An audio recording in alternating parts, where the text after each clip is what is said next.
They call you Lady Luck, but there is room for doubt. At times you have a very unladylike way of running out. You're on this date with me. The pickings have been lush. And yet before this evening is over, you might give me the brush. You might forget your manners. You might refuse to stay. And so the best that I can do is pray.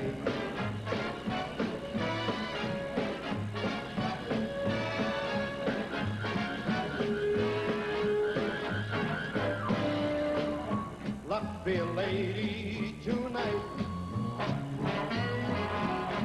Luck be a lady tonight. Luck if you've ever been a lady to begin with. Luck be a lady tonight.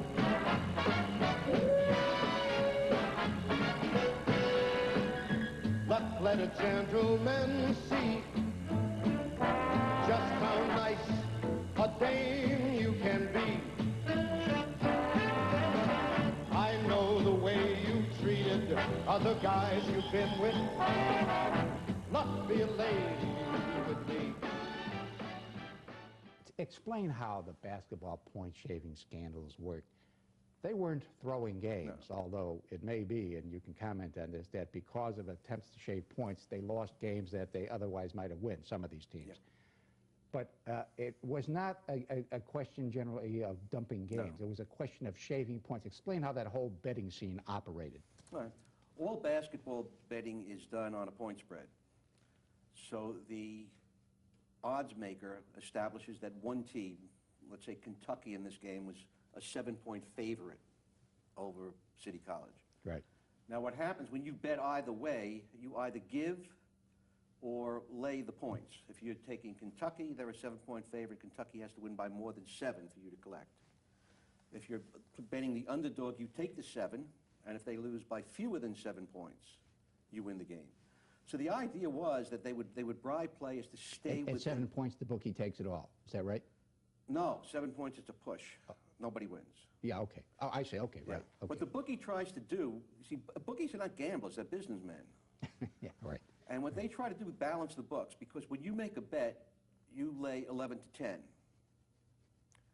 So that if you're betting $50 on a game, you got to put up 55. Mm-hmm, mm-hmm. You lose 55, you win, you lose 50. If he gets bets even on both sides, you win he 50. Automatically wins, takes 10% of yeah. half the handle. Yeah, yeah. So that's what a bookmaker is trying to do. A bookmaker's worst enemy is a fixer. Yeah. Because he's going to get killed. Yeah, yeah. So now, what these fixers would do, wasn't it, is they were bribing these kids to win by less than the spread. Right. The bookmaker would, I mean the gambler, the fixer, would bet on the underdog. That's right. And when the underdog held the favorite below the spread. Exactly. That was the whole idea. Just win the game but stay within the spread. Yeah, yeah, yeah. Now, of course, if the spread is 3 points, you have a lot of trouble. Yeah, right. The ball players, you say the ball players consider this a sort of double win. They would win the game, and they would win. They would get money for holding the points down. Yeah, you could win twice. Yeah. But what happened very often is that a team, particularly a team like City College, which was not a great team in the sense that Kentucky was, they played great together. Mm-hmm. But they didn't have Groza and Beard and Wawa Jones and so forth. Right. They had trouble staying within the spread. Yeah, yeah. It's very difficult to do. It's tough to control what happens on a court. Generally, if you're looking to dump a game, you try to do it on defense. Mm-hmm. Mm-hmm. Instead of missing wild shots mm-hmm. or whatever. Mm-hmm. Now, LIU, which was the big powerhouse in New York then, with Sherman White and Dolph Bigos. Yeah.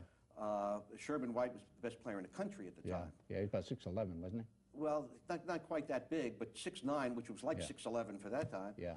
And he could do it all. He shot outside. He was like Julius Irving was going to be.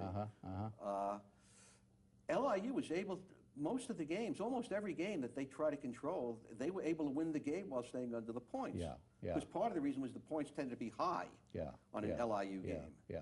Do you think that Kentucky's great team of 48-49, the Ralph Beard, the Wawa Jones, Alex Groza team, Groza, incidentally, for the audience, was the brother of Lou Groza, the famous Cleveland Browns place kicker. Do you think that they lost their game in the NIT deliberately or by accident as a result of trying to stay below the spread? You can lose if you turn cold and so on. I don't know. People have ruminated about that. I would tend to doubt it. There was never evidence of any game that I can recall, anyway, being dumped or taking the points in a tournament. When the tournament came, it was one game and out. And I don't think teams were ready to risk winning a tournament in order to shave the points. This excerpt is brought to you by the Massachusetts School of Law, the leader of reform in legal education and a leader in multimedia education for the public. To view the full interview and for a full listing of MSL's programs, log on to mslaw.edu.